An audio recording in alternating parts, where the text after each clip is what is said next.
Hey guys, this is Georgia with Ancient Aliens, and you're listening to That One Time I Was Abducted by Aliens with Jamie and Bree.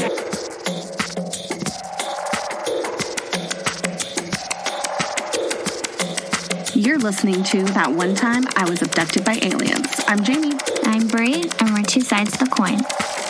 Hey guys, welcome back to another episode of That One Time I Was Abducted by Aliens. I want to jump back into our remote viewing series, and we've had this for a while now. We've had all of these things that we're going to talk about. Absolutely. But I do want to bring attention to the beautiful rocket launch that just happened with SpaceX. To me, that was a moment where I'm like, see, I'm proud to be an American here. American astronauts on American soil, and since 2011? It felt like it was something positive to look forward to. It felt like a little taste of what we might feel like is the future, but really I personally feel like things we've already had. So it's almost like a step in, hey, these are kind of things that we have already had for a while, and now you guys are able to see it. I like that. I feel like we're moving forward in that way. And space exploration is very important in my mind. I feel like the more that we're open about it, the more we acknowledge that there's other beings, existence everywhere. And then we can stop focusing on what's just happening here on this planet. You know, we need to start focusing, like, how can we bring all of the glories and the wonders and mysteries of space and blend it in with our reality. Well, really what the SpaceX launch, kind of like how it vibed with me, is it made me think like, okay, this is not our government doing this. This is the people doing it, you know? This is now bringing space to the American people, not just our governments, not just selected people who are allowed to go up there and not talk about it. You're now opening the floodgates to private citizens, private companies being able to go up there, gather their own information and bring it back down. So I think it's a huge doorway that's been opened. Maybe not all the way, because we don't know how in bed SpaceX is with the government. You know what I mean? But it is a step in that right direction, that it's opening it up to the rest of the world. I now have hope that I could possibly go to SpaceX and be like, I want to be a fucking astronaut, bro. Let me up on that bitch. And like, who knows? Elon might be like, I like your fucking muster and your moxie. Let's get on the fucking spaceship, bro. And I'll be like, 10 minutes, it's my birthright. And he'll be like, 10 minutes, it's your birthright. Yeah, for $55 million a seat. Listen, if we start a GoFundMe and everyone gives us $1, we could be in space in 2 years. I'm just like, I hope it really is going to be open to everyone, and it's not really like they have this major compound up in space because they know that shit's going to hit the fan here. So it's like whoever has the money to buy a seat up there, you got a room. It's the escape pod. I mean, I feel like you wouldn't want to go on the escape pod, though. I feel like you'd be like, those fuckers are taking the easy way out. Fuck you guys. That's very true. Yeah. I think you'd be like, yeah, fuck you motherfuckers. Go up in space, and I hope you fucking choke on space dust and die. Oh, man. The aliens up there are probably like, look at these new snacks that just came up here. I'm so hungry. I will say, I watched the live feed that whole morning. When they finally went up, when they finally took off, I was just staring at the background like, yo, like now is the time for the aliens to cruise on by. Like, I'm trying to see some background stuff. Like, show up, guys, show up. I was hoping for that, but oh well. Yeah, 100%. So moving forward, we want to talk about remote viewing. That it feels like such a long time ago that we started this saga of remote viewing. Well, you know what? Maybe we can start using this for the solution I'm talking about. Maybe we can start using this technique for how can we fix things in the future? What could possibly happen in the future? How can we use this to our advantage? When we learn more about things that our government has been researching in the past, and how to us it seems so esoteric and so out there, but you realize that they've taken it seriously before, then we can also be a part of that, and maybe we can use that for our own gain. So let me just recap for a quick second. So our last episode, we talked about the key players in this whole remote viewing situation, and we talked about a little bit of the backstory, where it's coming from, what remote viewing is. And what we're really going to focus on this episode, we're going to stay true to our name of That One Time I Was Abducted by Aliens. We're going to link this remote viewing to aliens. But in order to do that, we do have to talk a little bit about how the government even got involved with looking in to remote viewing. And realistically, as always, it leads back to Nazis. So basically the gist of it is, to give you like a quick breakdown, is it's always been rumored, as we know, that the Nazis were entangled in a little bit of occultness, a little bit of aliens, they dabbled here and there in the dark arts, let's call them. So when Nazi Germany fell, there was this huge rush to get into Germany to steal as much information that we could out of these like Nazi bunkers and their headquarters and stuff. And it just so happened that they had some paperwork talking about psychics and using psychic ability in order to do like warfare and to look onto things and to talk to aliens and such. Multiple different countries gathered this information in these paperwork. And the biggest country that kind of swooped in and grabbed stuff was Russia. And if you know anything about the time frame we're talking about, we're talking when we are in the height of like anti-communism, when we're like basically fighting Russia fist to fist in the fucking snow. We're like motherfuckers. And the government, as always, how they do things, they realize that the Russians could have some information about this. And if they're taking it seriously and they're researching it, we have to take it seriously in research. Just like we're talking about like the moon landing. You know, the only reason we really went to the moon was because of Russia and China trying to get up on that motherfucker. So, of course, as the American government we cannot be second. We have to be first, and we have to know all the information before everyone else. So the whole idea and the study of this particular phenomenon we're talking about really came because other countries were looking into it. Not because necessarily our government took it seriously or they like saw some shit. They were like, well, if everyone else is looking into it, we better look into it. Typical, exactly. But at the same time, that's what I mean. Like, maybe if we realize how our government took it seriously, maybe other people will take it seriously as well. Oh, for sure. And, you know, it was a very expensive project, and it lasted for years.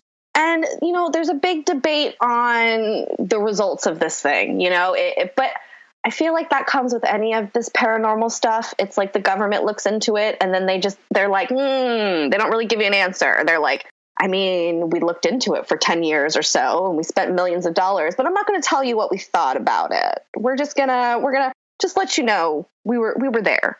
And so it's like an interesting thing. You have a lot of people who were deep inside of the program saying like how real everything is. And then you have a lot of people looking from the outside trying to call bullshit on a lot of things that they're saying. And it's hard because you don't have the facts and you don't know unless you are really there, because of course the information they released about it is heavily scrubbed. And a lot of it is redacted to exactly what's going on. Well, I will say there is plenty. Well, I feel that there's still plenty on the CIA website to sift through. And what they do have in there, I feel like, is full of little golden nuggets. Well, why don't you give us some of those little golden nuggets? Well, mainly I feel like their techniques, and then them going deep into how they did this, and then talking about how, you know, they had like 99% results on certain techniques. They were able to identify what didn't work. And also, let me just say, this wasn't just one project. No. This thing changed names over the years. Mm-hmm. And then changed back. And then Right. So from what I know, we have Scannet, Grill Flame, Grandola Wish, Center Lane, Sunstreak, Stargate, which we're going to talk about. But if you were to go on the CIA website, you can get all of these things all under Stargate category. And then there's all these different kinds of programs and things that they kind of offshoot from that. Their biggest thing that they really did with all of these different phenomena is remote viewing, because they could use that for their advantage. They had so many different tasks that they can accomplish with that. Even right there on the website, they talk about the different categories that they used and how they could implement these different phenomena. They were accessing targets that would be inaccessible otherwise. They could find out science and technology information, different intelligence information, like you were saying, from Russia and from other agencies around the world. They could identify different nuclear targets. So obviously that's extremely important to the intelligence agency. These are like all the secrets that you can access where normally you would have absolutely no access to. And so they developed these main 3 techniques in order to accomplish all these different tasks. So we have CRV, which is known as coordinate remote viewing. And that was the biggest one in SRI, in Stanford Research Institute International. Stanford Research International, SRI. Right. Now, was this the one you're talking about where they're putting the coordinates inside of an envelope, sealing the envelope, putting the sealed envelope like in front of them and being like, what's this? Yes. Gotcha. Absolutely. That's what they did. And that's, I think, was their biggest technique. Their most successful technique. Right. And that started in the 1960s. That was founded by Ingo Swann. I believe we talked about him in the last episode where we went over remote viewing. And so they were able to find these really specific geological locations just based off of a coordinate that was written inside an envelope and sealed. Then we have ERV, which is extended remote viewing. And this is like a relaxation method. You're basically going into a meditative state. You're blocking off all of your extra other senses that you have in the room. So you're just kind of sitting in that void of meditation. And then you're able to gather information that way that comes to you, which I feel like a lot of people do now in meditation. That's kind of the point, is to just block all these other distractions off and then just kind of get the information, the pure information that's just coming to you without any outside sources influencing you. And then you have WRV, which is written remote viewing. That's kind of a hybrid of the channeling when you're in that meditative state, but then also automatic writing. We've also talked about shortly, we're talking about like all the different divination tools. When you're in this kind of meditative state and you just put your pen to paper and you just let your hand, you're free flowing, you're sort of channeling that information, but you're putting it down on paper. I think it's important to talk about, too, how they tested a lot of these methods that they were using. It wasn't like they gave somebody a coordinate to the pyramids, let's say, and the guy's like, oh, that's the pyramids. It doesn't really necessarily work like that. You have to think of things in a much more astral plane. You're going to be getting symbols and snippets of things. And so what they were doing is the person would write down all this information that they're remote viewing of, and then that information was given to a completely separate panel of people who didn't listen in, had no idea, and was giving all these different coordinates and pictures and basically saying, okay, take these notes and you tell me which location it is. And so it was a really good way to check it, because you're taking out the entire side of the person who is actually remote viewing. So they have no idea whether or not their results were even correct or not. They're just, whatever's coming on their mind, they're writing it down. And they had a huge success rate with this. Don't get me wrong. Of course, as always, not everything's going to be perfect. And we're all humans, and we have, all humans think of things differently. But they had this really great method. And I think it's important to understand that it wasn't just like some dude sitting there who was like, oh, yep, it was the pyramids. No, there was a much better process that they used to eliminate and exactly how to nail down if this information was correct or not. Right. I believe their job title was like the analysts. They would have no idea. Mm-hmm. So then you have two separate kind of groups of people that have no idea what the main goal and main target is. They're just dealing with the information, in front of them. Mm-hmm. So they can't link the dots themselves. And that's when you know that the information is pure. And even with all psychic information, it's never 100%. Even psychics themselves are like, this is not 100%. And I believe that could attribute to the fact that there's, I believe, multiple different timelines, multiple different realities, and it's kind of the information based on the trajectory which you're heading towards. But those things can change at any moment. Mm-hmm. Some things will stay the same, but then some things will change. And so when you have an overall success rate, even with let's say more than 50%, that's still an accomplishment, because you still have 50% of information that came to you that was true, that came literally out of thin air. Oh, yeah. Well, I think a lot of people kind of are under this assumption that when a psychic says you're going to get hit by a bus on Tuesday, that's 100% exactly what's going to happen. But you also have to remember that I'm a believer in that our lives aren't necessarily predestined, that we can take different paths and different avenues at any time to do things.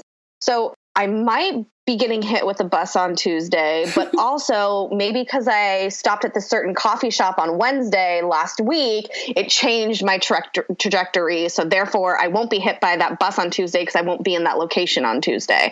So you have to kind of think about it in that sense, that it's that butterfly effect, right? That nothing's predetermined, that everything is absolutely 100% random, I truly believe. and you're just on these paths and you make these decisions. And at that time, maybe when you got that psychic reading, your decisions led you to that path. But after that reading, you made different decisions. So therefore, that's not your future anymore. So I think that that's important to remember, because I know a lot of people hate on psychics. They're like, well, you said this and it didn't come true. Mm-hmm. And it's like, yeah, but the world doesn't work like that. What I'm looking at right now in front of me, this is the information that's telling me. It could be telling me something completely different the next day. Especially if people hear what their outcome is, you never know. You can make the slightest choice because of that information. Yeah. The slightest choice to choose a different route to work or just anything, and then be in a completely different reality or timeline or whatever you feel like calling it than the psychic was reading. Yeah, 100%. That happens all the time. Constantly. Sometimes I feel like when I'm driving, I'll get like, I always drive the same way everywhere, but sometimes I'll get like an inkling to do like go a different way. And I never question it. I just do it because I think it's the universe telling me to like shift some things around. And who knows if that one left turn meant anything. But at the time, I'm like, well, I'm not going to chance it. I might as well just take it. That happens to me all the time. You know, it's cool that they identified these things and then they took them very, very seriously. You can find on the CIA website, they go through sort of their different training techniques. And even just with CRV, even just with the coordinate remote viewing that they taught them in 6 different stages, it would take an average of 6 months.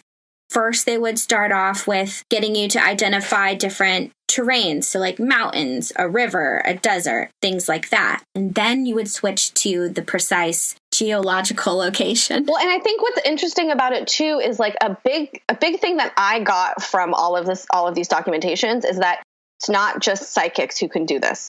This is a skill for everyone, and everyone can do it. They kind of compared it to playing guitar. Anyone can play guitar. It's about practice and it's about dedication. Some people are a little bit more musically inclined, so it comes a little bit more naturally to them. So that's when you're talking about like Ingo Swann and his natural ability to be involved with this. But their protocols and their training really were teaching just regular ass people how to do this. Yeah. Like I'm looking at one of the documents now that specifically says that Project Sunstreak, which was basically just like Stargate, but it was ran with the DIA, kind of refined this process of technique to the point where they could teach individuals that had previously possessed no sign of having any type of psychic knowing. They didn't, basically, you know, just your average Joe that maybe isn't even in tune with their intuition. But after going through all these different processes, they've realized that they can teach these people to remote view with extreme accuracy. And that's literally the words that are used on this document. And I also find it, let's say when you're trying to meditate at home and you want to get information by yourself, I feel like it's very well known that you have to be in that space of silence and kind of neutrality, not having a specific outcome and kind of trying to be in your perfect balanced state. And I just find it really important that they mention on the website that they've found certain physical aspects to you and your surroundings and sort of like your setting that can impair this information. They talk about being hungry even, or being upset about something. If there's a bunch of stuff going on in your life, they talk about specific things that seem to cloud your consciousness in order to gather this information. And when they've been able to eliminate all of these things, people are so receptive to information. So you're telling me that the government spent literally millions of dollars to let us know that vibes are important? Literally. Literally. And they put it, of course, in a scientific term, like there's different consciousness routes and these things can become clogged and impair the ability. They've, of course, describe it in more of a intelligent manner, but to all of us, it's like, yeah, vibes matter. It's just like when people talk about doing hallucinogens. Vibes matter. It's set and setting. It's your mindset where you are, if there's things bothering you, even in your life, if you occasionally feel depressed or like you're not doing enough, you know, you have that random thought come across your head that you should have done something a long time ago. So your mindset, you can't have that because it will come up. Your setting, where are you? Who are you around? Is there anything to distract you? That's basically what they're saying. If you can monitor your set and setting, you can gather all of this information. You can be a psychic. And these are things hidden in plain view. There's other documents on there that even talk about crystals and the energy coming from crystals. It's just like these things that no one takes seriously, but they're hidden in plain sight. But I think that that's the government's specialty, though, is it not at this point? It's like they take those important things, they hide them in plain sight, and that's why the government operates the way the government operates. They're never technically hiding that much information from you. They're actually putting so much information in your face that you don't even realize what information you're actually taking in. And that's with everything. That's with like different dark elites. That's kind of what they do. They can't operate unless they show you what they're doing in plain sight. And then with it out there, then it kind of gives them that energy to go forward through it. I just think it's really fascinating that there's another project that they had on here. They have actual drawings. They're basically like little diagrams, so you can see it. And it explains the one field of consciousness where you can gather this information from. It shows a block of like the matrix, like what they literally describe as the matrix. So these are concepts that the spiritual people talk about and we try to make sense of, but it's right here on the CIA website. They're diagrams of the fucking matrix. These are things I feel like we have to become aware of. So it's not this woo-woo idea of the matrix, this oneness, the omnipresence, this omniconsciousness and psychic phenomena, that they should be taken seriously as a science, because it is a science. 100%. It really is. As I was looking into this a lot more, I saw a lot of different videos out there, and there's different training facilities, people that do this for a living. And something I came across that I figured you would love is this study, I guess you could say, that they did with Ocean X. Remember when we talked about our Underwater Madness episode with the Baltic Sea anomaly? Yep. And it is incredible that, again, they're doing it in a way where these people have absolutely no idea. So this was a coordinate remote viewing, but it seems like they were also weaving in different techniques because they were doing a little bit of automatic writing. They were drawing pictures. They were drawing down everything that they were gathering. And these people, again, had absolutely no idea what they were doing. It was Ocean X, like, this is the coordinate, what's going on. And all of these people were writing down basically that it was a UFO. And there was one instance where this person was laughing, almost like they didn't even want to say it. They just kept saying, I'm seeing a UFO. And they're laughing. And they're like, I know this sounds crazy. Like they're embarrassed by it. Yeah, they're like, I know this sounds crazy. And like, I'm sorry, but I know you guys just want to know what I'm seeing. And I'm getting like UFO vibes. Like I'm seeing a UFO. And it's funny because the person looks like they're almost embarrassed. Like they don't want to say it. But of course they have to. Mm. You can tell like the Ocean X people when they're hearing this, them smile like, oh my God, what is going on? Of course, you know, they talk about it being ancient. So a new technology, new to us, but it's actually an ancient technology. They describe it as having a lot of energy. There's one person that was almost describing the propulsion system of it, but they were all so shocked at what they were describing. Like they weren't taking it seriously because, of course, you know, people still think like a UFO, haha, that's funny. But everything was to the T. One of the person even described it as looking like the Millennium Falcon. You know, dark gray, the energy coming off of it, just everything was so to the point that we assume it is. And everything that they described is exactly what you basically see in those pictures. Well, and there's a lot of instances of that. I will say, like, one of my favorite kind of things to come out from the whole Stargate was, and I think the most well-known is when we're talking about the rings of Saturn. And we're talking about Ingo Swann remote viewing them, and it basically coming true, like him in a very, he never, like, you could read the transcript. He doesn't flat out say like, oh, there's a bunch of rings around it, but like the way he's talking about it, he's like, there's these ice particles in the air. Like, and when you go and you scientifically look at how the rings of Saturn are, you're like, holy shit, this is exactly what he was describing. And this is before we had a real idea of that's what was even going on there. And so you have a lot of these instances and a lot of these people where the government kind of got out of the idea of let's maybe spy on random countries. Why don't we see what's going on in space, motherfuckers? Like, if we can do this here on Earth, let's maybe take this space bound and see what the fuck we got going on. Yeah, we'll definitely get into the different transcripts and things that they read. But it's definitely important to note that although it looks like this program ended, and we mentioned that they were under different names over and over again, right? So the program never really ended. It's just like with Project Blue Book. It changed so many different names, but the ultimate goal is the same. That's exactly what the government did, and I don't believe that they ever stopped. I'll use the Pentagon's own words from, I want to say maybe 2016, 2017. They came out and they were like, hey guys, we use Black money to fund Black projects to look for aliens and UFOs. Yeah. Okay?